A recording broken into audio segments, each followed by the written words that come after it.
What's going on, guys? jtmoffroad here. I think I finally did it, and it didn't take very long on these 35s.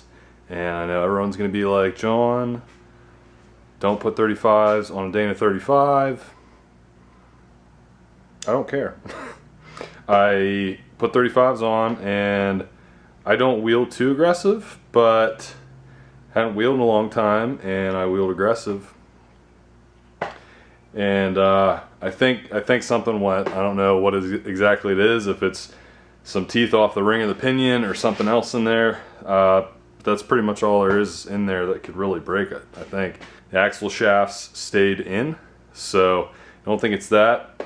But I backed up a bunch in two-wheel drive, went forward, and couldn't go forward. So assuming there's probably some teeth that are missing there, and it's not grabbing, not letting you go forward. That's what I think it is. We're gonna open up the diff and see what's actually in there. So the other part of this whole thing is I signed up for a ride that's not this week, it's next weekend.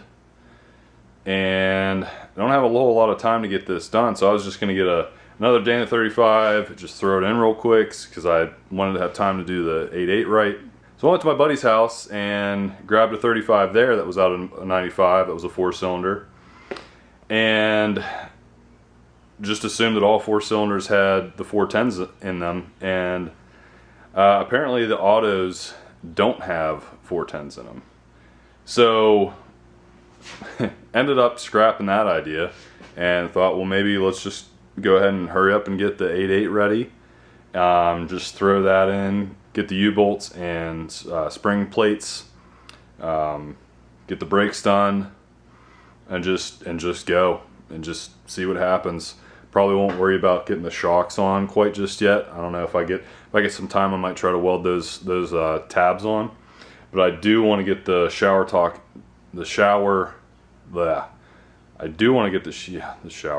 I want to get the shock tower extenders, because I don't want to mount the shock tabs down below like they normally are. I want to get them so they're flush with the bottom of the axle, so they're not hanging down and hitting stuff. So I don't think my shocks would work very well if I did that. I don't know, we'll see. It all depends on what we get time for. So for today, we're going to open up the rear axle, see what's in there, see what exactly happened. I'm hoping it's something pretty gnarly. I just want to see like a whole bunch of teeth gone, because if this thing's gonna go, I want it to go good. So hopefully that's just terrible in there, and then we'll go ahead and pull the axle out and then have it all ready for when we need to put the new 8.8 in. So let's go ahead and break it up and see what's in there.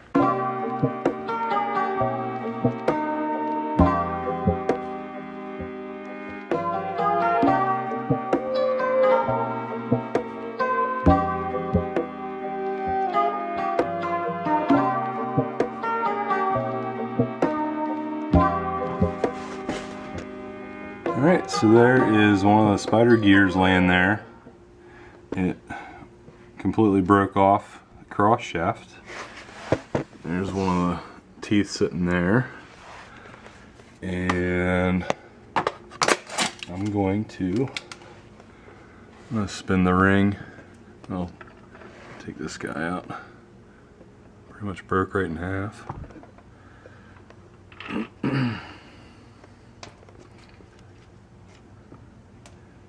I can't turn this really right now,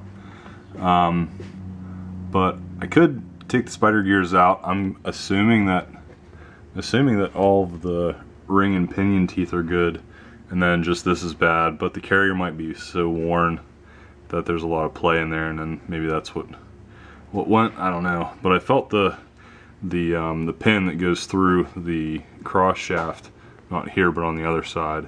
And it has a lot of play in it, so I don't know if that just worked loose or what exactly happened. But it's really only the spider gears that went bad, so that's not as bad as I thought. So if I need to, I can just put the spider gears in from the other axle that I have in here and be fine. If I get in a pinch, if I can't get the 8.8 done. But I think the plan is we're still going to work on the 8.8, And then if that doesn't work, then we'll throw this back in, swap out the spider gears, and be set. But I do want to take these out and just see how bad they are. So it might be kind of hard to see, but the carrier actually cracked right here. You can see a small crack leading up to where the bolt is. I'm trying to back the bolt out, it's kind of hard to get out. Probably why, because that's cracked. There's a little crack starting right there too. So that, yeah, this definitely isn't going to be used anymore. We can't put this back in. We have to swap a whole carrier out. And that's not what we're going to do. We're going to keep going with the 8.8. Just get the 8.8 in.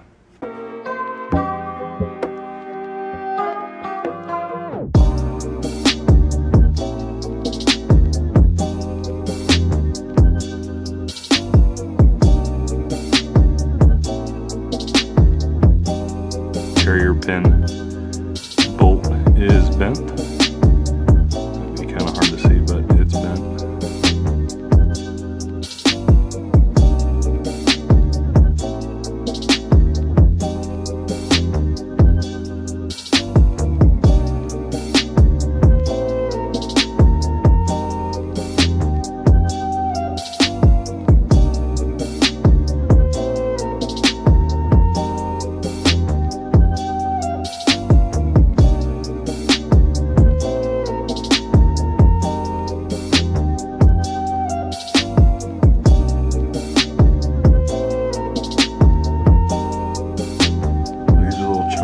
Carrier got taken out. You can kind of see that other little bit of that crack, but this is the one I think that is the worst one. Alright, I laid everything out pretty nice, you know, all the broken teeth and spider gears and whatnot, so it looks really cool. And put the cover back on, so I'm going to start working on you know, disconnecting the brake lines, and then finally disconnecting the shocks, and then the U-bolts and the plate, and remove the drive shaft. Once that stuff's all off, we can go ahead and take it out, and then move the 8.8 over, and then see how that sits, see how like the pinion angle is, and kind of see where we're going to be sitting from there.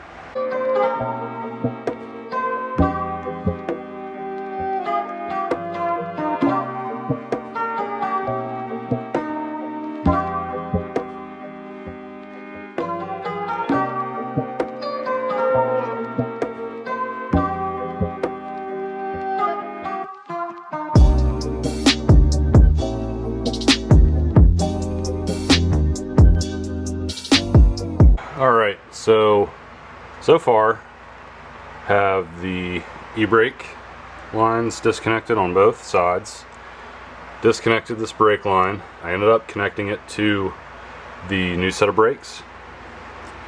This is all from the 8.8. This was leaking so much and I couldn't figure anything out that actually held it from leaking the whole way.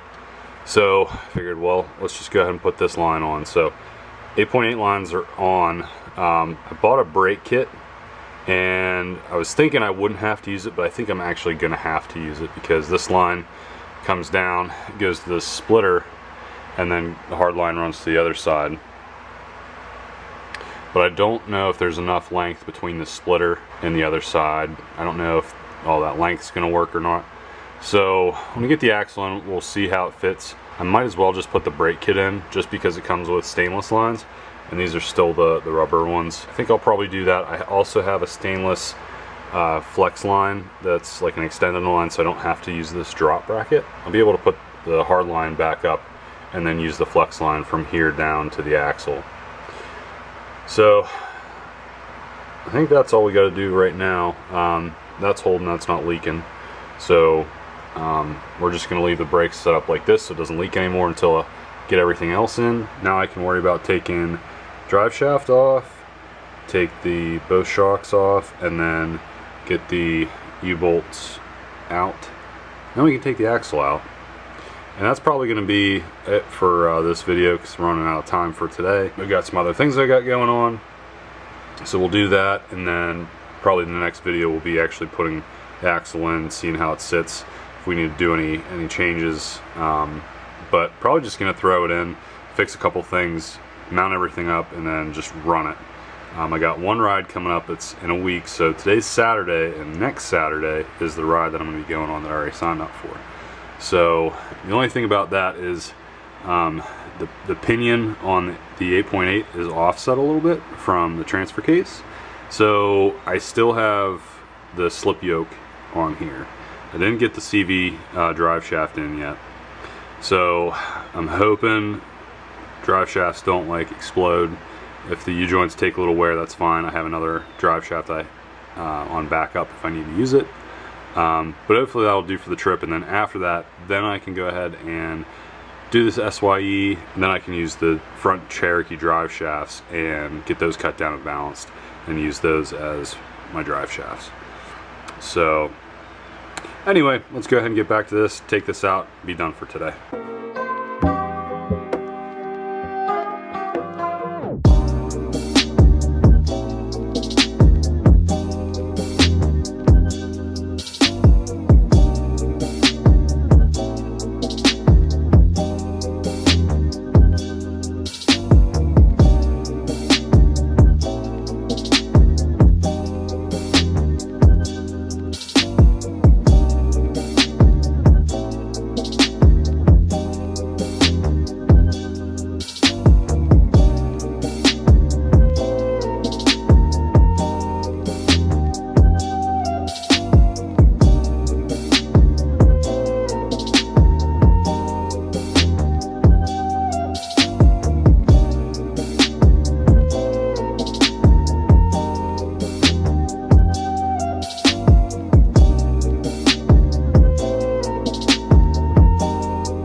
Old axle's out, time for the new one. So I don't have a lot of time to work on stuff today, but I guess it's been a couple days when I started this. I got, you know, stuff going on, but figured at least get this out, and then next video I'll be putting the new one in, trying to see how that goes, see what all we need to do, but hopefully I don't have to do a whole lot. You know, there's probably some things that I'd rather take the time to do, but we're gonna get it working just good enough so we can actually take it wheeling, and hopefully nothing bad happens. I don't think there should be anything bad. It's kind of nice. This that bushing's bad, so you know, it worked out that I had to take these off. That one's starting to go too, so I have a set of bushings. I can go ahead and replace these while they're down. I got this out of the way. I think that's gonna wrap up today's video. So if you're new to this, go ahead and check out the other videos that I have on this. I'm making a build series out of this. Make sure to like the video. If you haven't already, make sure you subscribe. And then if you're not getting notifications, you have to go check the notification button. There's a little bell you gotta click on my homepage. So make sure you go to that, get notifications, see how this goes. Hopefully get this axle done and get some wheeling in. Alright, I think that's it. We'll see you in the next one. Thanks for watching this video, guys. Be sure to like it, tell me what you think in the comments. Click subscribe so you don't miss out on any of my upcoming projects and wheeling trips. Follow me on Instagram and Facebook to catch posts of videos in the making. See you next time.